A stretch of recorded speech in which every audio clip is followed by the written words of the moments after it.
Hello, good morning, dear student.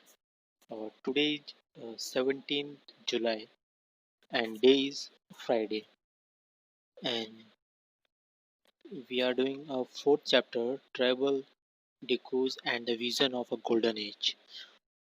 So, in this chapter, we have discussed on Google Meet about Birsa Munda. Today, we are going to study about how did tribal groups live. By the 19th century, tribal people in different parts of India were involved in a variety of activities. ठीक है 19th century में जो tribal parts है India के वो कई सारी activities में इन्वॉल्व थे. Some were jhum cultivators. Now what is jhum cultivators? Some of them practiced jhum cultivation, that is shifting cultivation. ठीक है झूम कल्टीवेशन को क्या बोलते हैं? Shifting cultivation. शिफ्ट का मतलब पहले एक जगह पे करना फिर दूसरी जगह पे शिफ्ट हो जाना. This was done on small patches of land mostly in forest.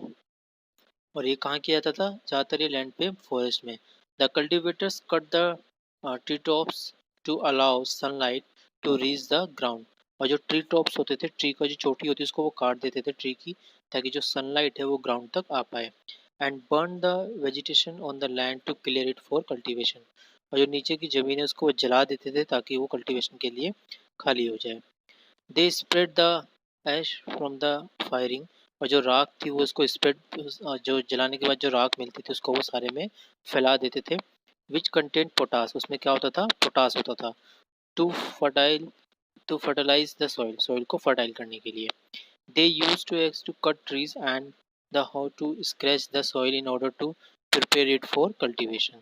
They broadcast the seeds, that is scattered the seeds on the field instead of ploughing the land and sowing the seeds.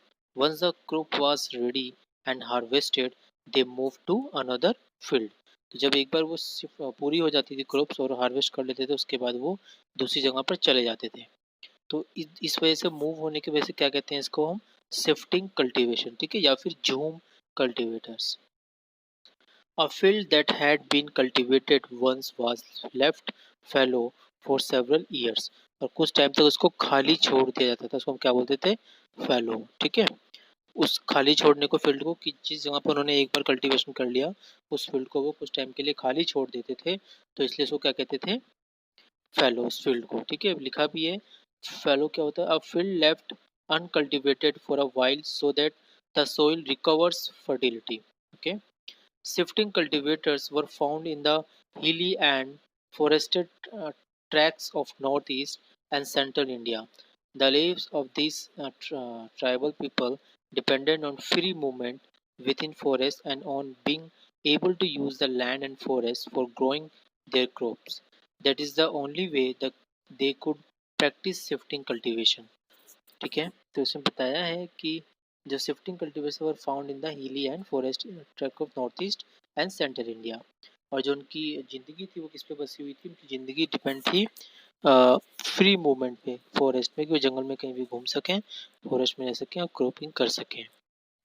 Some were hunters and gathers. उनमें से कुछ क्या थे? Hunters थे और gathers थे.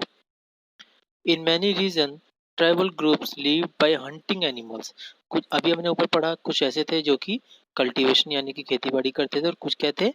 Hunting करते थे. Hunting animals and gathering forest produce. और वो इकट्ठा करते थे जंगल की चीज़ों को. They show forest as essential for survival. और उनको जो जंगल था उनकी ज़िंदगी जीने के लिए ज़रूरी लगता था.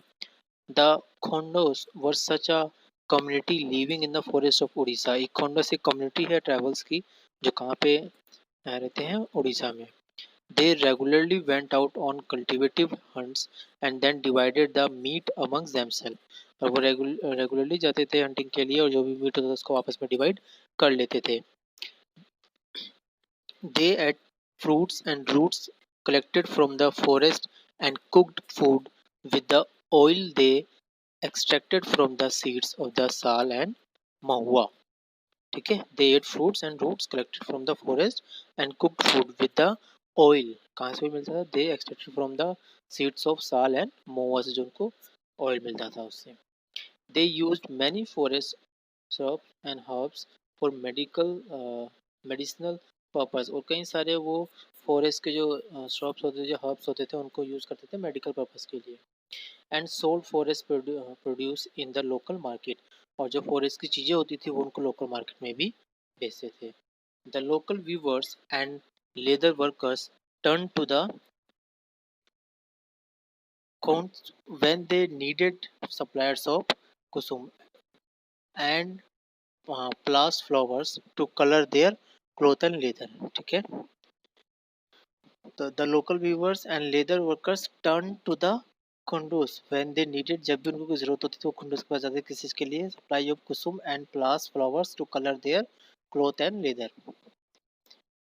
from where they from where did these forest people get their supplies of rice and other grains? कहाँ से उनको खाना या ये सब चीज़ें जो सप्लाई मिलती थी? देखो, अब यहाँ पे एक मैप देख सकते हो जिसमें कुछ ट्रैवल्स के नाम बताए गए हैं। तो आप देख पाओगे कि उड़ीसा में किस किस टाइप के हैं, प्राचा, बोंडा, कांधा, कोया, सरोहा, खोंडोस। ठीक है, और ऐसे आप देख सकते हैं हिमाचल में, देखो गद्दीस, वैन गुज्जर्स। ठीक है, और आप उत्तराखंड में देख सकते हो भूटिया। ठीक है, आप महाराष्ट्र में देख सकते हो बंजारा। ठीक है, और आप मध्य प्रदेश में देख सकते हैं बैगस, बंजारा, गोंड्स। तो ये सब ट्राइबल्स हैं। ठीक है, और आप नागालैंड में देख सकते हो नागा। नागालैंड का नाम ही नागा से पड़ा है, नागा वहाँ के ट्राइबल्स हैं। From where did these forest people get their supplies of rice and other grains? At time they exchanged good, getting what they needed in return for their valuable forest produce। यानी उनको बाकी सामान कहाँ से मिलता था? उनको रिटर्न में मिलता था, कि जो सामान वो देते थे, जो उन्होंने फॉरेस्ट से कलेक्ट किया है, उसके बदले में उन्हें दूसरा सामान मिलता था, यानी कि बाटर सिस्टम ऑफ एक्सचेंज था। यानी वो कुछ सामान फॉरेस्ट का देते थे, बदले में उन्हें कुछ सामान दूसरी तरफ से मिलता था। At other times, they bought goods with the small amount of earnings they had. Some of them did odd jobs in the villages, carrying loads or building roads, while others labored in the field of peasants and farmers. When supplies of forest produce shrunk, tribal people had to increasingly wander around in search of work as laborers. But many of them, like the Banjaras, the Begas of central India, were reluctant to do work for others. The Begas show themselves as people of the forest who would only live on the produce of the forest. It was below the dignity of a Bega to become a labor। यानी कि labour वो नहीं बन सकते थे, उनके लिए जो खाने पीने सर्वाइव करने का तरीका था वो सिर्फ फॉरेस्ट ही था। Tribal group often needed to buy and sell in order to be able to get the goods that were not produced within the locality. This led to their dependence on traders and moneylenders. Traders came around with things for sale and sold the goods at high prices.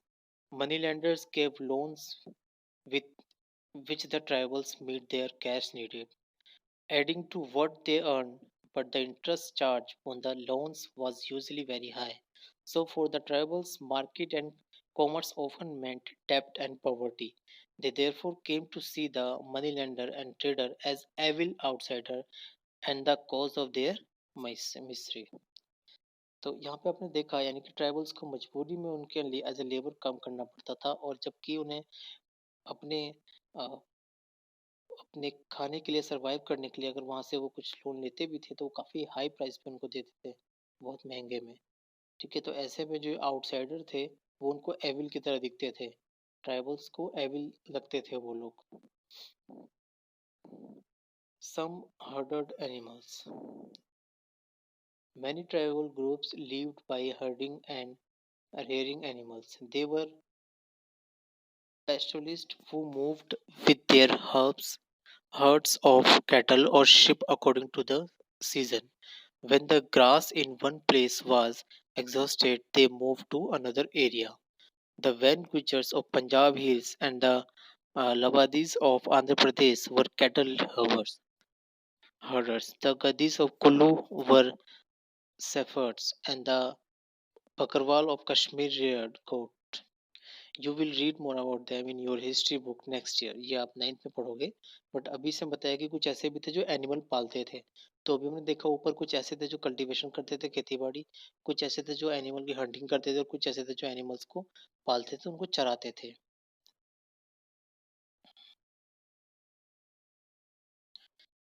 इसके बाद है सम टुक to settled cultivation. पहले हमने पढ़ा कि पहले क्या थी, शिफ्टिंग कल्टीवेशन थी, यानी कि वो किसी एक जगह रुकते नहीं थे। तो वो जहाँ भी उन्हें कल्टीवेशन करता था, पहले उनके जो पेड़ थे ऊंचे ऊंचे, उनकी टॉप को काटते थे वो, ताकि जो सूरज की किरणें हैं, जो सन रेज है, वो नीचे तक आ पाए। और नीचे की जो जमीन होती थी उसको जला देते थे, और जो भी उसकी राख होती थी उसको फैला देते थे, स्प्रेड कर देते थे उसी में, ताकि उनसे उनको पोटाश मिलता था। ठीक है, और फिर उस जगह को करने के बाद फिर किसी और दूसरी जगह शिफ्ट हो जाते थे वो। तो शिफ्टिंग कल्टीवेशन था। लेकिन इसके अलावा कुछ ऐसे थे जो सेटल्ड कल्टीवेशन, सेटल्ड का मतलब जो एक जगह रहकर ही उसी उतने ही एरिया में, उसी लैंड पे बार बार कल्टीवेशन करते हैं, उनको बोलते हैं settle cultivation. Even before the 19th century, many from within the tribal groups had begun settling down and cultivating their field in one place year after year। एक ही जगह पर बार बार वहीं पे कल्टीवेशन करना, कहीं ऐसे भी थे। Instead of moving from place to place, they began to use the plough and gradually got right over the land they lived on। In many cases, like the Mondas of Chota Nagpur, the land belonged to the clan as a whole. All members of the clan were regarded as descendants of the original settlers who had first cleared the land. Therefore all of them had right on the land. Very often some people within the clan acquired more power than others. Some became chiefs and other followers. Powerful men often rented out their land instead of cultivating it themselves। यानी कि धीरे धीरे वो लोग वहाँ पे settle cultivation करने लगे, और कुछ पे ऐसे करते करते उनकी जो लैंड थी वो भी बढ़ती चली गई, और कुछ तो अपने लैंड को फिर रेंट पर भी देने लगे। British officials show settled tribals group like the Gonds and Santhals are more civilized than hunter gatherers और shifting cultivators। और जो ब्रिटिश ऑफिशियल्स थे उन्होंने देखा कि जो सेटल्ड ट्राइबल्स हैं ये ज़्यादा सिविलाइज्ड हैं, ज़्यादा ठीक हैं, ज़्यादा अच्छे हैं किनसे, उन लोगों से जो हंटिंग करते हैं या फिर शिफ्टिंग कल्टीवेटर्स हैं। Those who lived in the forest were considered to be wild and savage. They needed to be settled and civilized। Now, the next topic is how did colonial rule affect tribal lives। ठीक है, ये important है। वैसे तो जो हमने video देखी थी 15th को, और जो हमने गूगल मीट पे डिस्कशन किया था, उस पे हमने बिरसा मुंडा की बात की थी, और हमने एक छोटा सा व्यू लिया था कि ट्राइबल्स की क्या क्या प्रॉब्लम्स थी। ठीक है, बट हम इस वाले टॉपिक को how did colonial rule affect tribal leaves, इसको हम पढ़ेंगे नेक्स्ट क्लास में, which will be on Monday, because today is Friday, today is 17th, so we will discuss it on 20th, okay, on Monday। How did colonial rule affect tribal leaves। ठीक है, तो इससे पहले आपको यहाँ तक जो हमने पढ़ाया है, जो आपने पढ़ा है, इसको आपको